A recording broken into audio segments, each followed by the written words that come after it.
Tokyo Olympic का आखिरी दिन और इसी ओलंपिक से हिंदुस्तान को गर्व का मौका मिला और यह मौका दिया है गोल्डन बॉय बन चुकी नीरज चोपड़ा ने। टोक्यो में नीरज ने ऐसी शक्ति दिखाई कि दुनिया देखती रह गई। तिरंगा शान से लहरा उठा। आखिर जेवलिन थ्रो के सिकंदर कैसे बन गए नीरज चोपड़ा? महज 23 साल की उम्र में कैसे ओलंपिक में नीरज ने रच दिया इतिहास? तो हम नीरज के गोल्डन बॉय बनने की आइए पूरी कहानी आपको बताते हैं।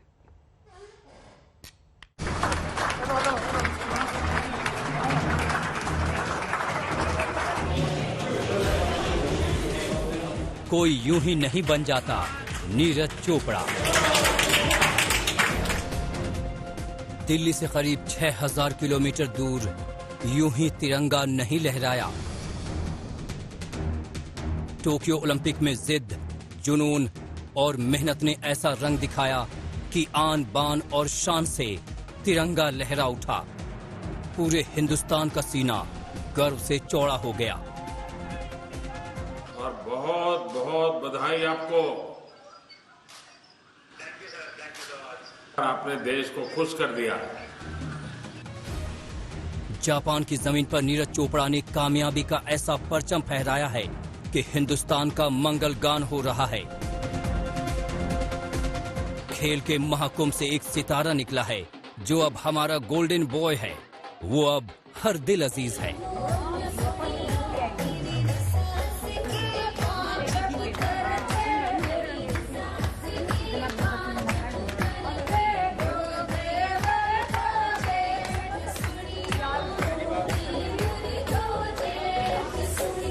वैसे तो टोक्यो 2020 ओलंपिक में तमाम भारतीय खिलाड़ियों ने अपने हुनर से हिंदुस्तान का दिल जीता है और इस बार रिकॉर्ड 7 मेडल झटके हैं। लेकिन भाला फेंक में नीरज ने जो किया है उसका हर कोई मुरीद है।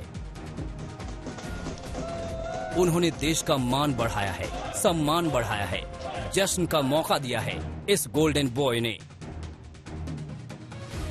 और अब उनके घर के बाहर ये जश्न का माहौल, वीआईपी, वीवीआईपी, स्थानीय विधायक, नेता, अफसर, जो भी तमाम का समाज का तबका है, हर कोई यहाँ पहुँचने लगा है। ढोल नगाड़ों के साथ जो है जश्न का जो माहौल है वो खत्म नहीं हो रहा है और ये तब तक चलेगा जब तक नीरज चोपड़ा टोक्यो ओलंपिक से लौटकर वापस अपने घर, अपने गाँव नहीं आ जाती। ओलंपिक में एथलेटिक्स की स्पर्धाओं में जो अब तक नहीं हुआ था वो नीरज चोपड़ा ने इस बार कर दिखाया है। जो अब तक हिंदुस्तान के लिए ख्वाब था उस अधूरे ख्वाब को हमारे गोल्डन बॉय ने पूरा किया है। उसी ऐतिहासिक कामयाबी के जश्न में डूबा है पूरा देश। आज तो शादी भी और जन्म भी और तीज त्योहार भी सब मन रहे हैं। सब एक साथ सब एक साथ मन रहे हैं। जिसकी चाल भी ना उठ दिया तो हमारी भी चाल उठ। तो बेटा तो भी आने में टाइम है, तब तक नाचेंगे, तब तक चलेगा नाचना गाना।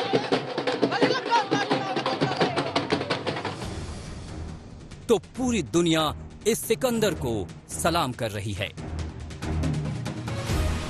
नीरज के लिए कितना मुश्किल था इस सफर को कामयाबी के साथ पूरा करना, कितनी तैयारी करनी पड़ी नीरज चोपड़ा को, कैसे दिन रात की मेहनत ने इस मुकाम तक पहुंचाया और कैसे सपना साकार हुआ हिंदुस्तान का।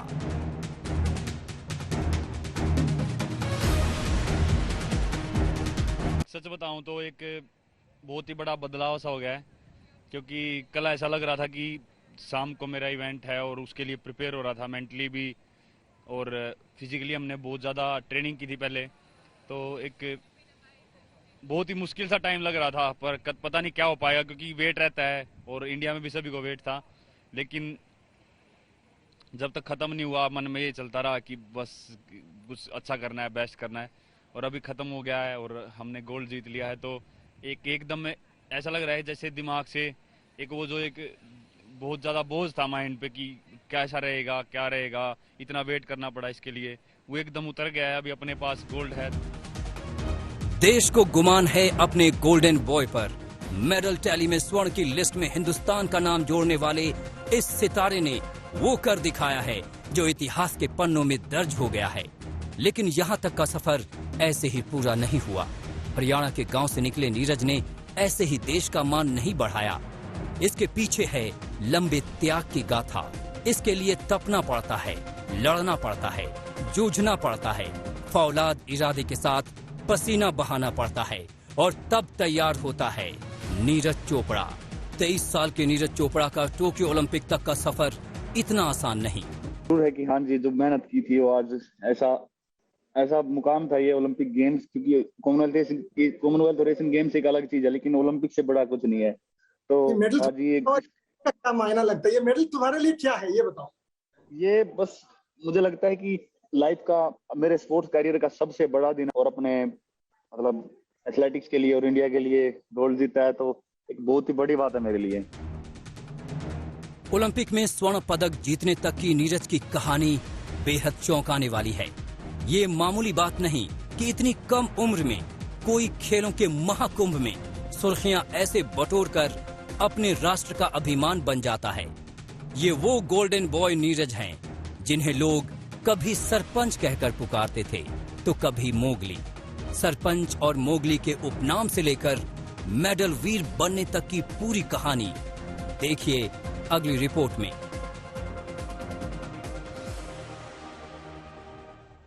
तो नीरज चोपड़ा के हीरो बनने की कहानी बहुत दिलचस्प है। कद काठी देखकर कोई भी उन्हें फिल्मों का हीरो मान सकता है, लेकिन टोक्यो में अपने कारनामे की बदौलत अब नीरज देश के रियल हीरो बन गए।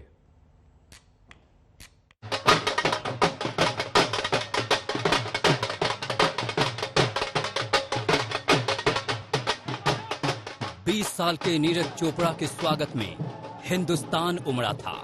मौका एशियन गेम्स में गोल्ड जीतने का था,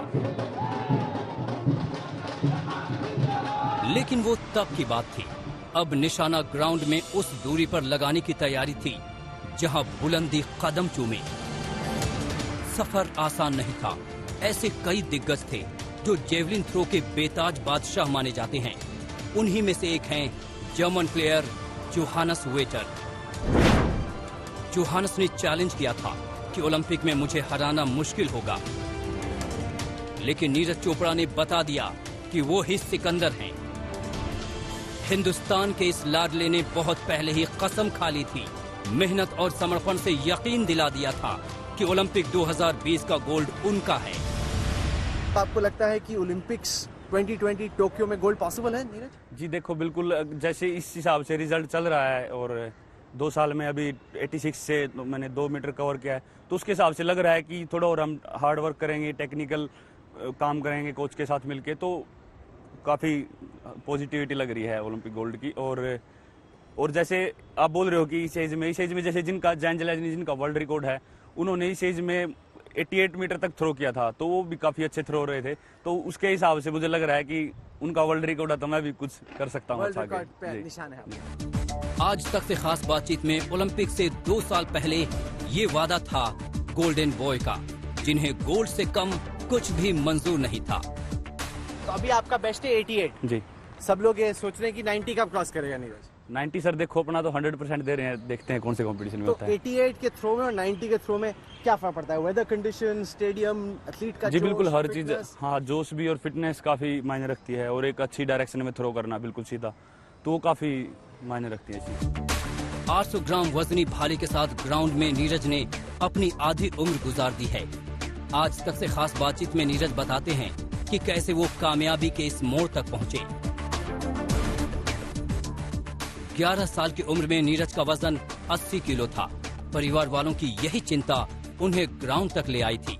उनके चाचा उन्हें घर से 15 किलोमीटर दूर पानीपत के शिवाजी स्टेडियम ले गए थे, ताकि खेल कूद कर वो खुद को फिट कर लें। तभी कुछ खिलाड़ियों को भाला फेंकता देख नीरज का मन बदला और इतिहास रचने की नींव रखी। गांव में लोग मजाक में आपको सरपंच कहते हैं। जी, 11 साल का मोटा सा सरपंच भारत का जैवलिन चैंपियन कैसे बना? जी देखो, हाँ, स्टार्टिंग में काफी वेट होता था, मोटापा ज्यादा था, क्योंकि गांव में ऐसे हरियाणा में नॉर्मली घी दूध जैसे चलता रहता है, तो खाते थे। तो ऐसे ही मैं फिटनेस के लिए घर वालों ने ग्राउंड पे भेजना स्टार्ट कर दिया। तो ग्राउंड पे कुछ फिटनेस 2-3 महीने करने के बाद तो मैंने जेवलिन थ्रोअर देखे, मेरे सीनियर्स थे, तो उनके साथ मैंने किया ट्राई, तो उनको अच्छा लगा और उन्होंने बोला कि भाई हमारे साथ में ट्रेनिंग स्टार्ट करो और तुम अच्छा कर सकते हो आगे। ऐसे भारी भरकम वजन की वजह से ही नीरज को इलाके के लोग सरपंच कहने लगे थे। लेकिन फुर्ती ऐसी कि इन्हें मोगली की उपाधि भी मिली। हमारे साथ जयवीर भी हैं, जो कि वो शख्स हैं जिन्होंने कहीं ना कहीं नीरज चोपड़ा की जैवलिन में शुरुआत करवाई। तो कैसे आप पहले ओरिजिनली जैवलिन फेंका करते थे और नीरज आपको देखने आते थे?